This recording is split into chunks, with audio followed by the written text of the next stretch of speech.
Buenos días a todos. A lo mejor la palabra buenos no es el más adecuado. Hola, compañeros. Encantado de estar aquí con vosotros.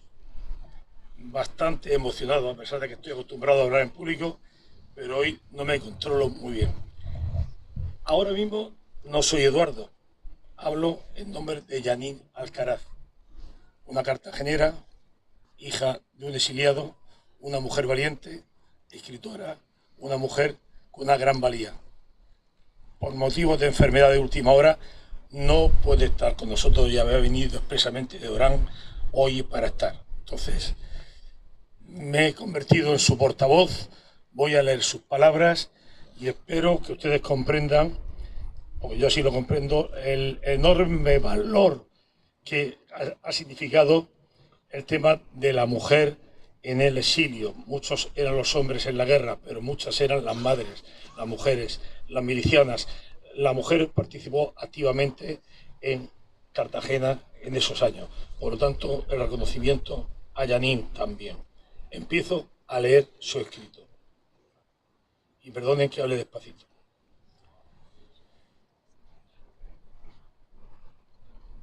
En nombre de todos los que se fueron como él, y en nombre de quienes hoy por fin pueden ser nombrados.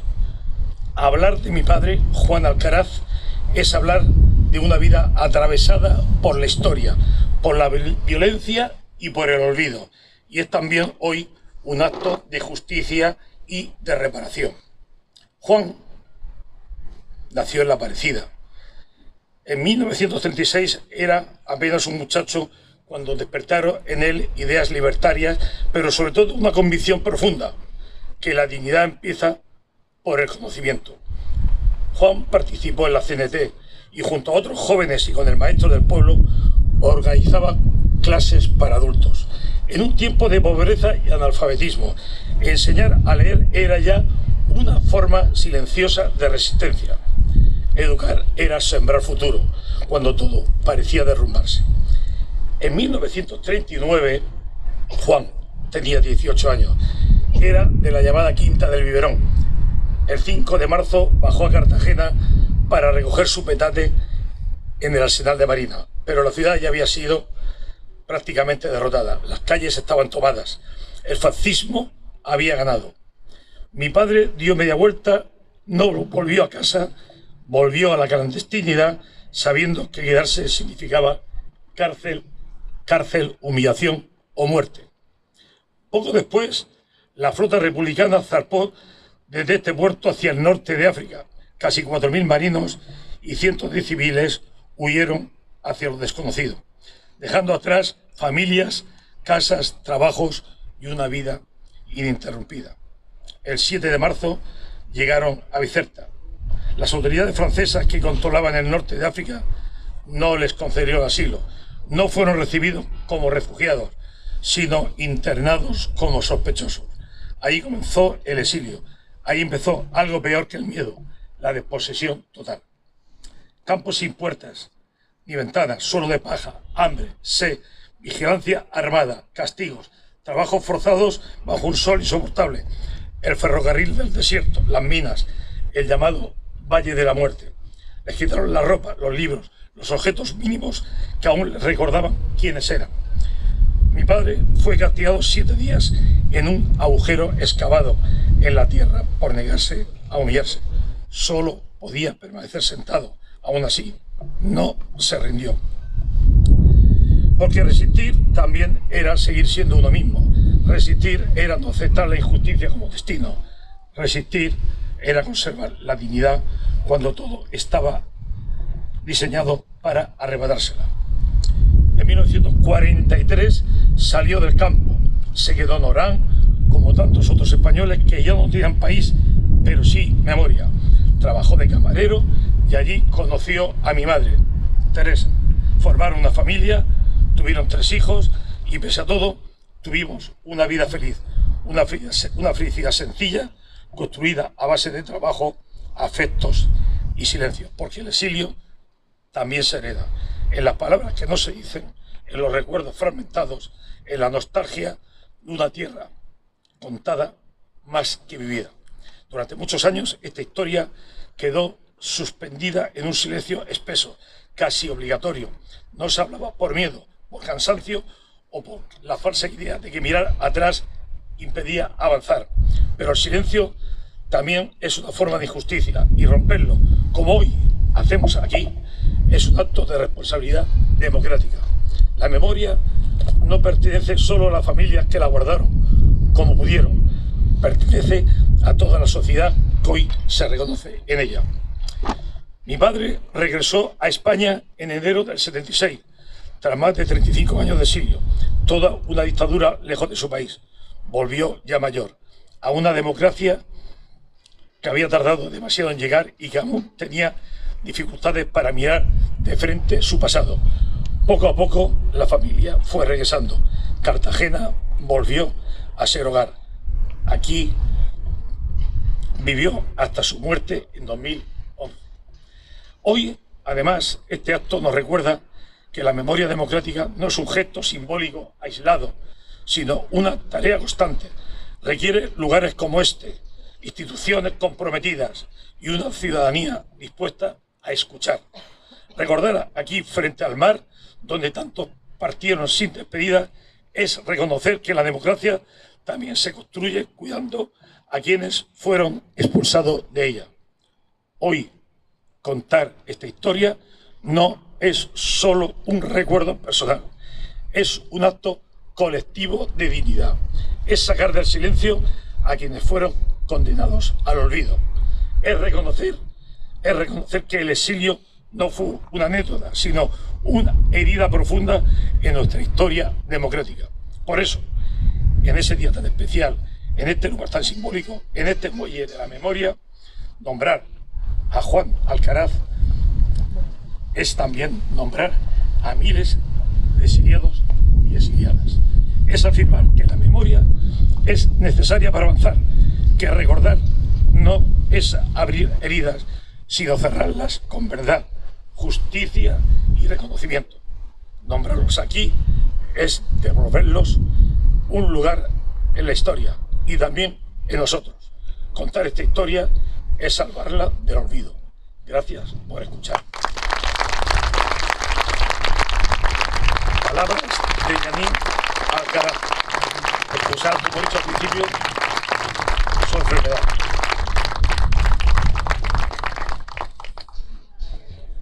Segundo, permítame que me tome 4 segundos de respiro, porque entre la garganta y la emoción, pues me cuesta trabajo. Sí, por favor.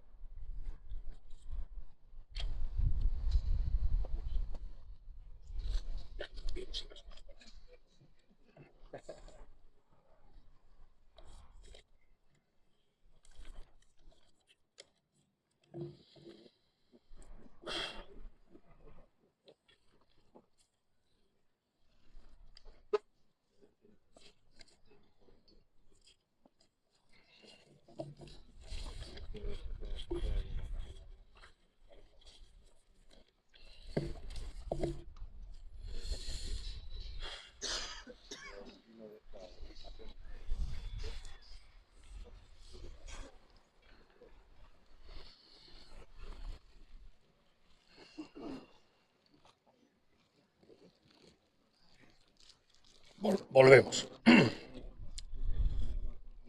Como decía al principio, disculpen mi voz, disculpen la emoción. Es difícil, es difícil. Mis palabras son breves también y se apoyan mucho en las palabras de Lenin. El sufrimiento no solamente de los exiliados, sino toda su familia, todos sus entornos, todas las personas que vivían alrededor de ellos. La figura de la mujer, he querido resaltarlo y Yanín también lo hacía, fue muy importante en estos acontecimientos de esas fechas. Pero bueno, nos centramos. Volvemos a un caso pues, personal, triste también. Estoy cogiendo aire para empezar. Juan Bautista Armada Monfort, un exiliado. un humilde pescador que nació a orillas del Mediterráneo en 1906, en Denia, Alicante, a 200 kilómetros.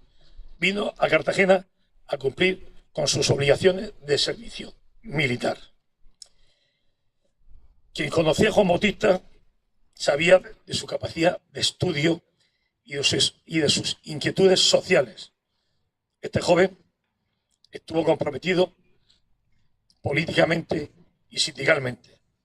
Estudió mecánica naval, lo que era la ingeniería de la época, y pronto comenzó a trabajar en el arsenal militar, en la reparación y mantenimiento de la flota republicana.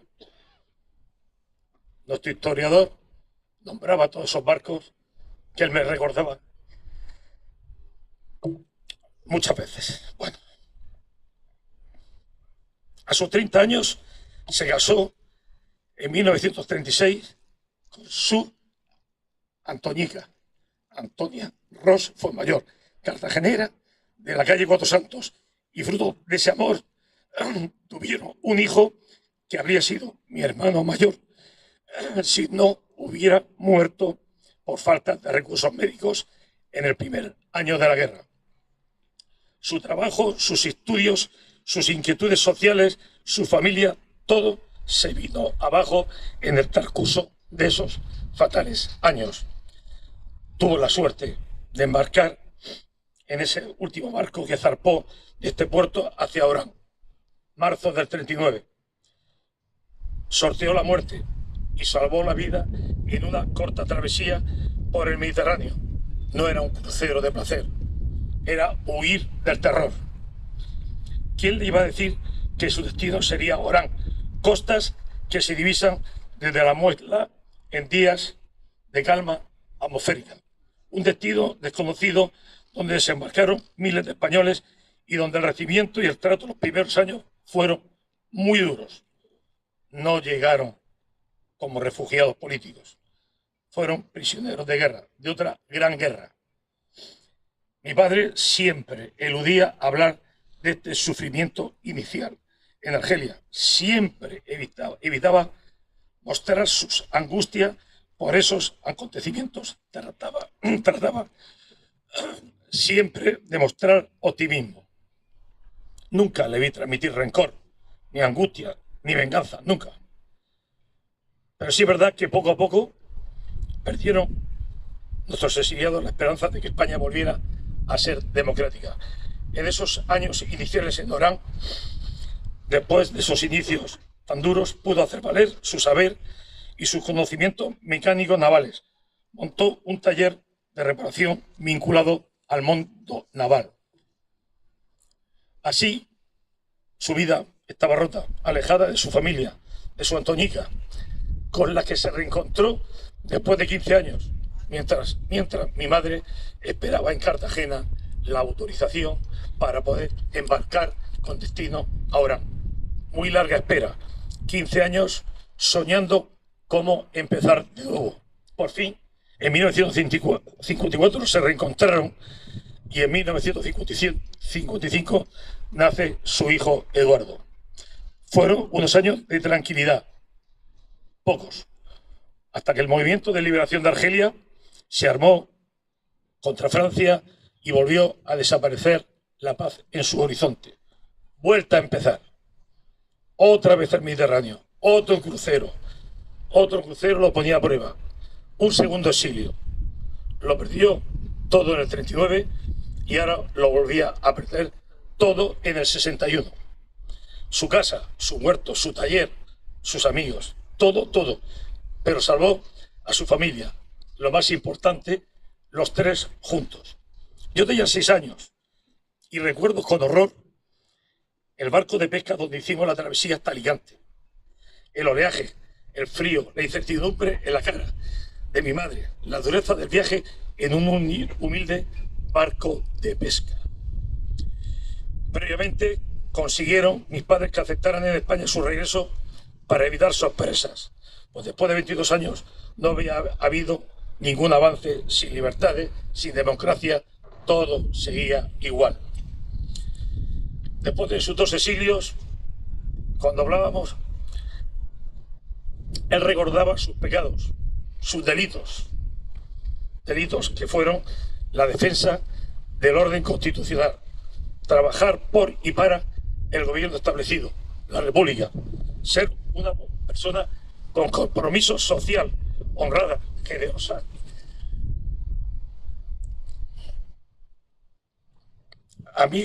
Amigo de todos, humilde y trabajador. En sus ratos libres se dedicaba también a los inventos, tenía muchas habilidades manuales, era un técnico nato. En Cartagena realizó su trabajo con su incorporación en la empresa Gamesa, Compañía Auxiliar Marítima del Sol, y reparaba como perito industrial y jefe de taller ahora los grandes petroleros que viajaban a Oriente Medio. Ya no reparaba los destructores y acorazados, grandes petroleros.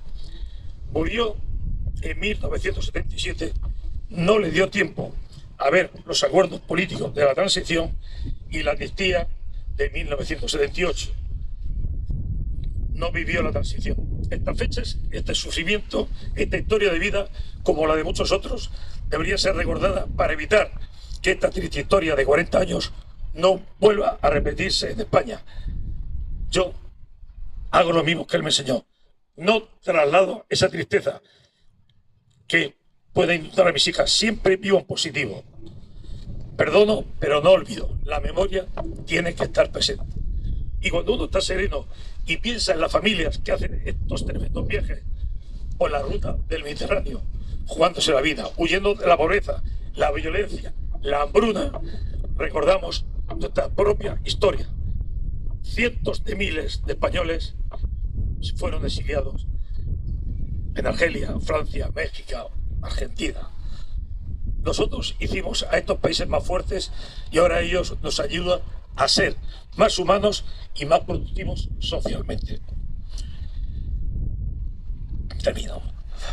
Juan Bautista Armada y exiliados cartageneros, no os olvidamos, esta ciudad y esta placa os recuerdan con cariño. Quiero agradecer públicamente a la Secretaría de Estado de Memoria Democrática su incansable trabajo para recuperar la dignidad de los exiliados españoles, que no fue una aventura ni una anécdota, fue una muy dura realidad de sufrimiento por España.